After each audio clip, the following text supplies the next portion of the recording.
Hi, I'm Whitey Little. Um, just wanted to go over a few frequently asked questions that I get sent to me via either Talk Tennis at tenniswarehouse.com or right here through YouTube. The first one is about USRSA certification. As some of you may know, I'm a certified stringer. I used to be a master racket tech, but I actually have to keep that up and pay dues every year, and I haven't, so I'm not technically anymore. But when people ask me questions about it, they're asking because they're themselves interested in getting certified. And the best advice that I can give people that want to get certified is to contact the USRSA. I think their website is rackettech.com. Become a member. They'll send you books. One of them is the Stringer's Digest, and it has a list of all of the tennis and badminton, I think, and squash rackets and racquetball rackets, all of their patterns. It's invaluable. But more importantly, it comes with a book called Racket Service Techniques, and that has everything that you need to know, for one, about stringing rackets. It's got more information than I have on my channel. It's just invaluable for a new stringer. But it also has a study guide for both their certified stringer test and their master racket technician test. It has all the information that you need to know. Just read over it 3 or 4 times, make notes, little note cards, things like how far you have to cut knot down the tail. They're particular about that. They'll also let you know how long you have to do different parts of the test. So that's the best way to do that, is to contact them, become a member, and read that book. It's called Racket Service Techniques. It's a great book. Okay, another question that I get a lot is about increasing the tension on the outer mains. That's something that I don't do personally, and there's a lot of debate about whether or not one should do that and whether or not there's any merits. The USRSA doesn't suggest you do this. They say it's not necessary, and I don't know why they say that, but here's why I don't do it. I find that the reason people do it to start with is because a customer will come and pick up their racket and kind of tweak that outer main and feel that it's loose, and then somehow attribute that to a poor string job, and then say, well, you obviously don't know what you're doing because this is all loose and I wanted them strung up tight. I've even had people, say, oh, did you string it at all? It's real loose. Well, the problem is that it's going to be loose. There's no way around it. You can up the tension 50 pounds on that last main. It's still going to be loose.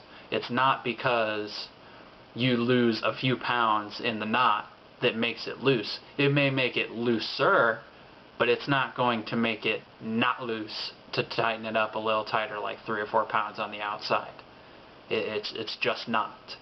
The reason it moves is because it doesn't have another main next to it to squeeze it up against the crosses. And the reason the inner ones don't move is because there's 2 mains up alongside of them, and they're on different weaves. So on any given cross, those 2 outer mains will be pushing the cross up, while the one in the middle that you're trying to move is being pushed down. So you've got all of this friction keeping that inner one from moving. But that outer main doesn't have that. It's just got the frame to move up against, and it's not close enough, and it's not staggered, so there's much less friction there. And upping the tension by any amount safely isn't going to keep it from moving. So that's why I don't do it. If you're going to do it, keep it within reason and keep it consistent. So do it every single time. Don't leave your customers guessing, or don't leave yourself guessing. You want to keep consistent. Do it the same way every time. 3 to 4 pounds. Try not to go any higher than that. Lower is even better. Just make sure you do the same thing every time. And another question that I got recently was about increasing the racket handle size. That's a video that I have out already, but it's more on how to do it. You use heat shrink sleeves. It's just like a rubber plastic material. I don't know what it is, but you slide it over a dry grip, a handle that has no over grip or replacement grip on it, and it's best to take all the adhesive off too, and I mentioned that. But you slide it over, you shrink it down, you cut it down, and it increases the grip size. If you do that more than twice, you tend to lose the bevels. the bevels on the side of the racket. It ends up just being kind of roundish, and it's really hard for a lot of players to play with a round handle because they can't feel the bevels and get their grip just right. If you can play without that, great, then you have nothing to worry about. But most people need the bevels there, at least a little bit. And after 2 increases, you tend to lose those. So that's how you would do that. That's the best way that I know how. Again, any other way, you're going to start losing the bevels. There are people that put 3 or 4 overgrips on. Again, you lose the bevels. The only way to increase with the heat shrinks and not lose the bevels is to put something underneath, like strips of balsa wood or something. But then you start adding a lot of weight to the handle, and it's an adding weight problem. You start adding weight to the handle, it gets heavy. To fix the balance, you add lead weight to the head. Then you're increasing the overall weight of the racket. It doesn't play like it used to. Just get the right size handle in the first place. And also somebody asked me about how to get the right handle size. And then what you do is you shake hands with the racket. You just kind of grab it. And what I like to do is make sure that my thumb knuckle is on this left bevel here. And that has a number, but I don't know it because I'm not a professional teacher. I really don't know, but you put your thumb knuckle there and just grasp lightly on the handle. It's like a handshake. It's not too firm, it's not too loose. You just give it a good handshake. And then you turn the racket over and you see the space right here. If you can fit your index finger in between your fingers and the little fatty part of your palm, without having to wedge it in. See, like if it was real close, I'd have to wedge it in there. And if it was real loose, I'd have a lot of space. If you can fit it in there just right, then that's the right grip size for you. Now sometimes 2 grip sizes will work, like a 3 and a 4. Get the 3. If you get the 4 and you find, well, this worked well, but I don't like it, it's too big, it's much harder to decrease than if you were to have gotten the 3 and decide, well, no, I want a 4. It's much easier to increase from a 3 to a 4 than it is to decrease from, well, anything to anything. Increasing is much easier than decreasing. So start with this. Hopefully there's just 1. If there's 2 that work like this, get the smaller of the 2. And another question that I got recently was about knots coming loose.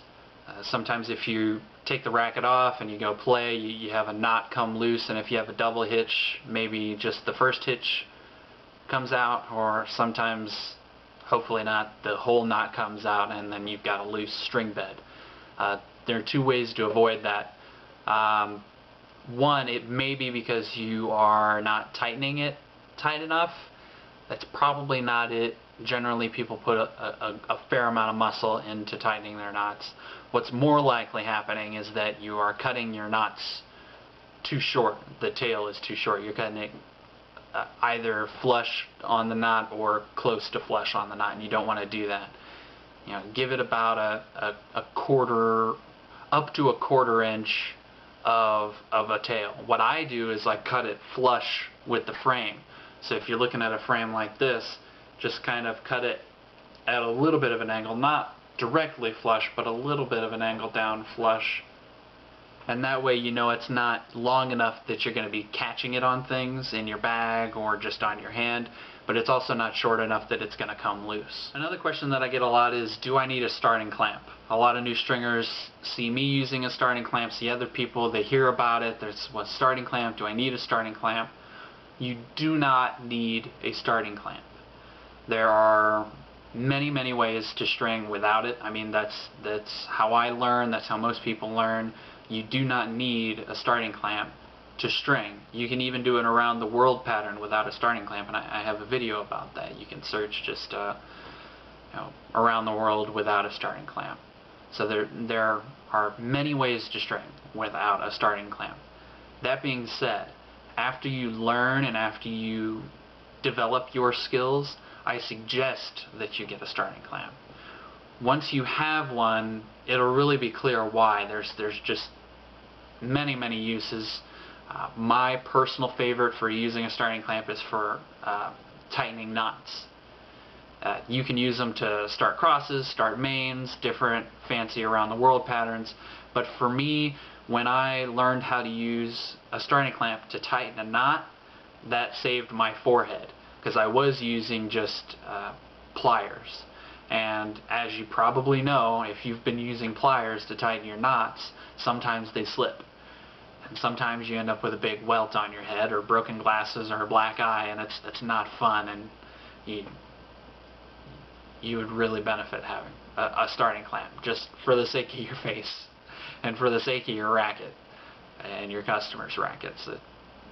It's really, really easy to use a starting clamp to tie knots.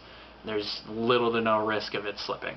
So, no, you don't need it, but after you get used to not having it, get one, and you'll see why. It's a tremendous tool. It's tremendous.